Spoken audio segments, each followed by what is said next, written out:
What do you think, guys? We've got Kansept in the studio. Kansept knives, and this one's a little unusual. This is Branton Knives, so I believe it's Bobby Branton is his name. I'll give you the link to his Instagram. It's like at Branton underscore knife underscore works, something like that. But and he's got a website as well. So this is his design, collaborative with Kansept. And this, it seems like a big knife, doesn't it? It's called the Copperhead, and this is a shred carbon fiber. It feels so light.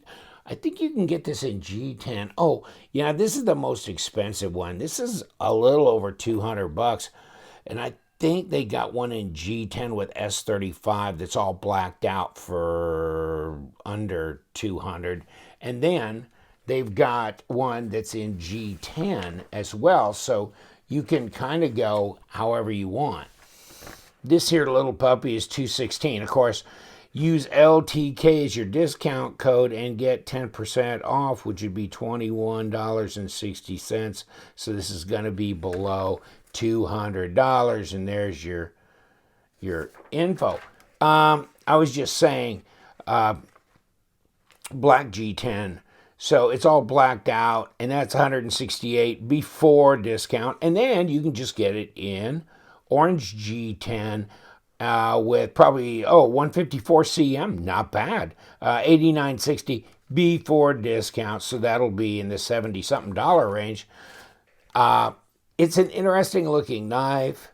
It is got this claw type blade, and it's look at this right here, palm swell. The ergos work for me. I don't know if they'll work for everybody, but they work for me because right here, yes. Rest of here is comfortable. Reverse grip is fine. Not as comfortable as forward grip. This is more comfortable. Move up here. Okay. Then this is here, and these are here. Yeah, that's fine too. Oh, well, let's get a piece of paper, see if it'll cut some. And here's a brand spanking new piece of paper. What are you doing over here? Okay, yeah, that's sharp. That's sharp. Stonewash blade of S35VN on this model, and the G10 one looks like 154 cm. So I don't have the G10 one. This is the only one I've got, and this is good. This is good right here. There's your lockup. That's going to be 25 to 30%, and it feels solid. I got no blade play, no lock rock.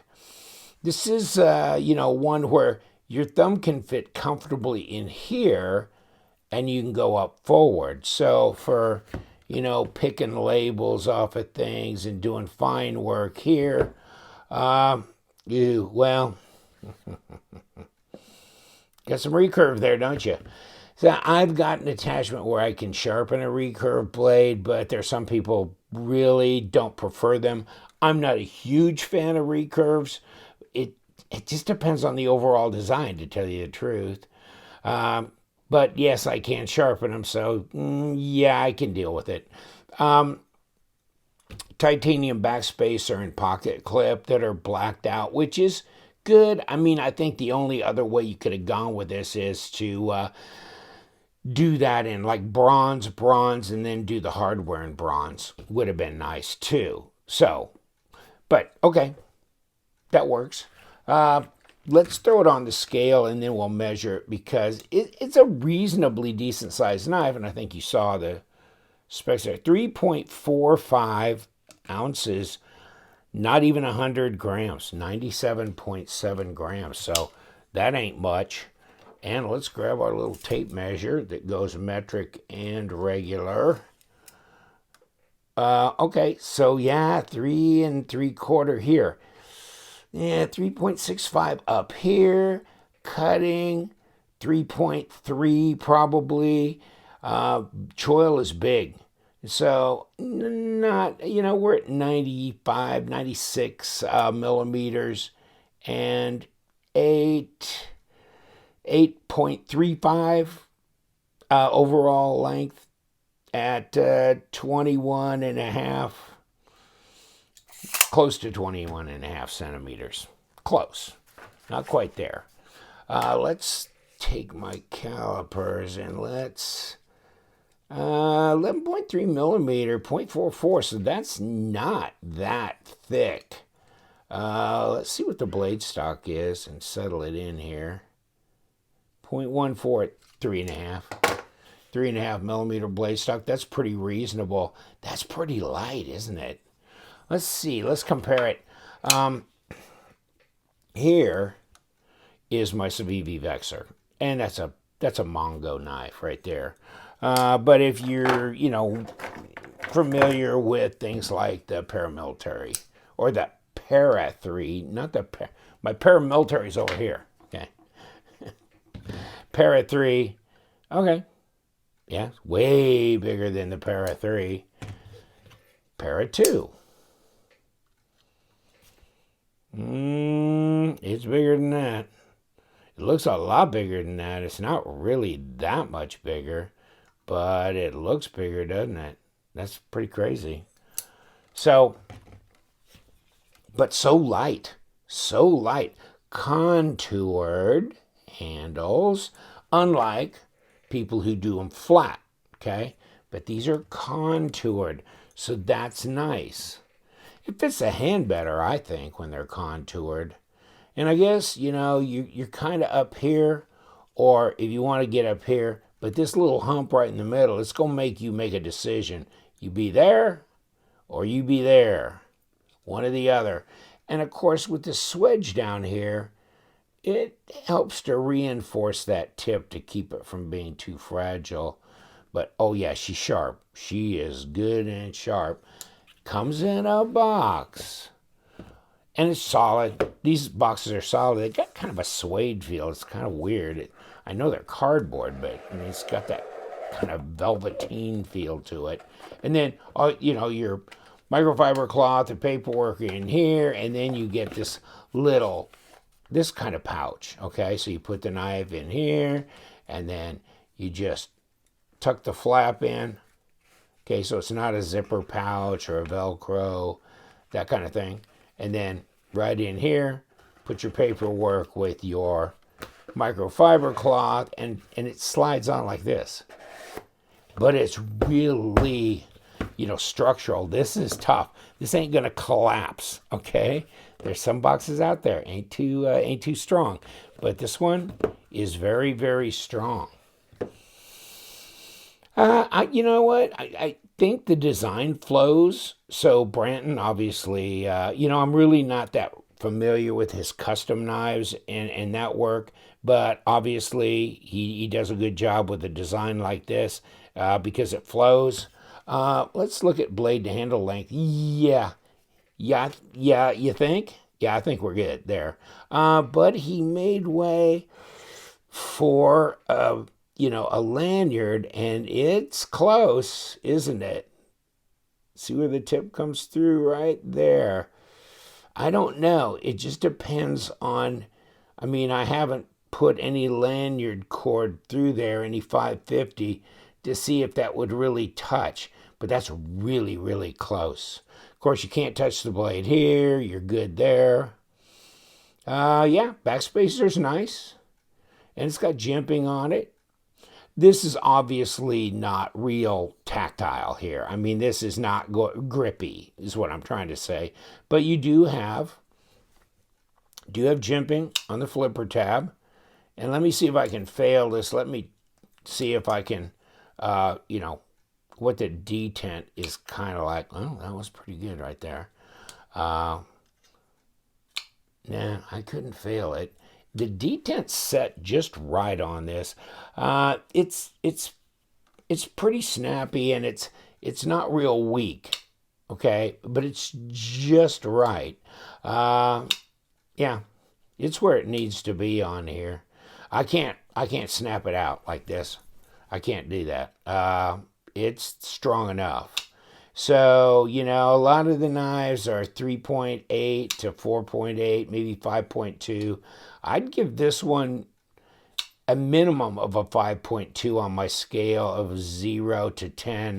Most knives fall in the 3.8 to 6.0, and this is a good, 5.4 or 5.5, somewhere in there. Yeah, good and solid and centered. Well, we've got the ability to get into this knife two different ways, so I don't know how I want to go about this. I'm gonna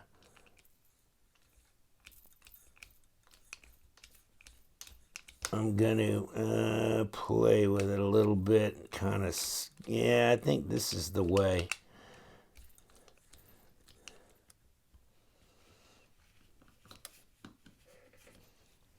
Well, I think we got her locked in pretty good, so let's see. Maybe they've been watching me take knives apart and say, we're going to defeat him. I don't really care for that kind of situation, but that seemed awful locked down.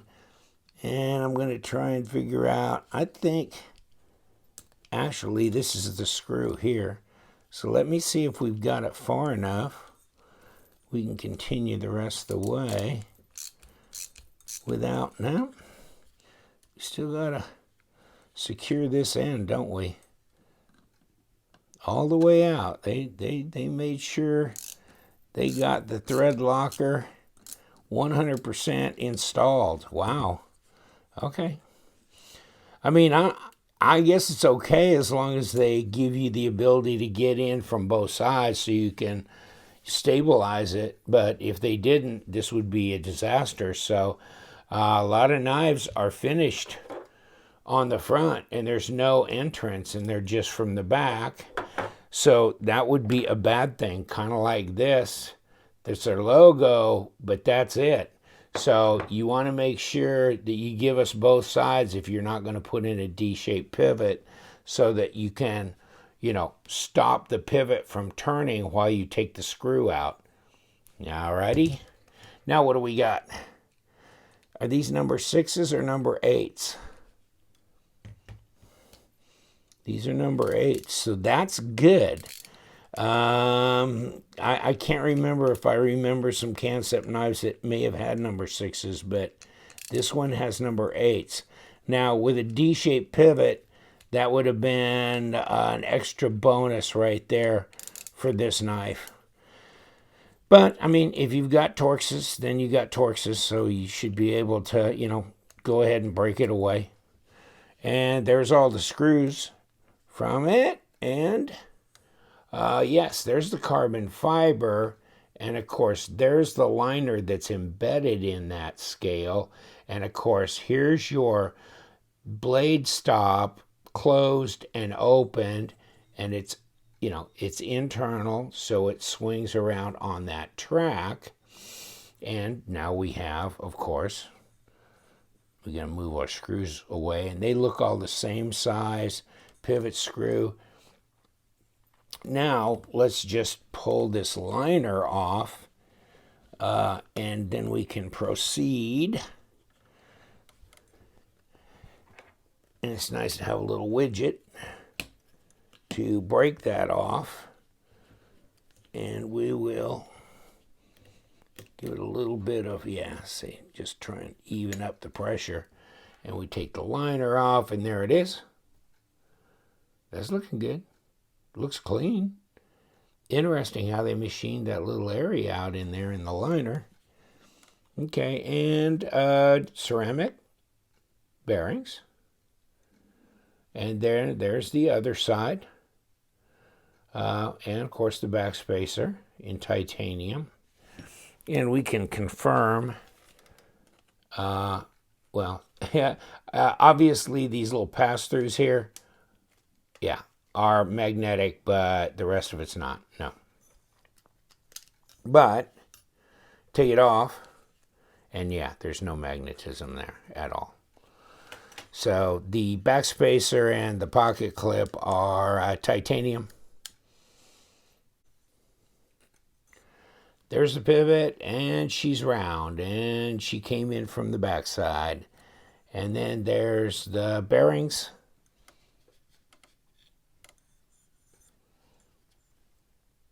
both sets of both bearings, and there we go. Yeah, it's fine. It doesn't look too dirty. All right, nothing terribly complicated. We've got obviously a steel liner that's embedded in here. We got bearings, we got body screws, and a pivot screw and a pivot. And that's all we needed to dismantle for being able to get to the serviceable parts of the knife. So we're in good shape there. Come back with the round pivot through here. Put some bearings. Grab our little bottle of KPL. Let's put a blade on, and you can see the track where the blade stop, or where the blade stop pin runs. And let's compress. Let it hit its stop. And let's put the other set of bearings on here. Just like that. Now we've got a liner that needs to go on here as well. And let's fit that down. And let's put this right over the top. Boy, it definitely wanted to spring away when I was dismantling it. I noticed that. And yeah, that was interesting. I don't think I remember a knife that wanted to do that quite like that. Like the liner had conformed to the inside shape of this contour here and just kind of wants to naturally spring away. But let's put a screw in there, and we'll stop that rebellion pretty quick.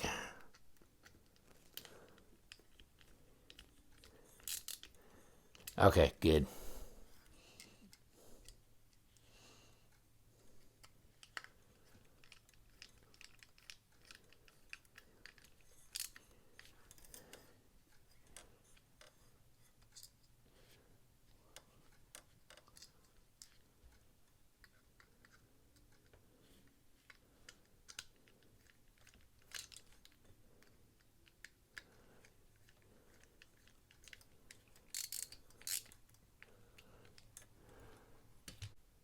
Okay, that's centered. Yeah, seems pretty good. We got any play? Oh no. We're good. We're snug as we need to be on that pivot. So we got the Copperhead put back together. Yeah, no play in the detent. That's solid. That's good. Yeah, snap, doesn't it? Wow. No messing around on the detent. It's right dialed in perfectly. I think that's got to be hard to do, but they got this one nailed as a no-fail right there. So with this blade design, the overall design of the knife, it was attractive to me. It was something that I want to get my hands on. I'm not necessarily a big claw blade kind of person, but there was something else that spoke to me on this knife, and this is fine. This kind of blade shape has its uses as well. Really nice overall, and so lightweight too. Thank you so much for joining me. We do love them knives, so you guys stay sharp.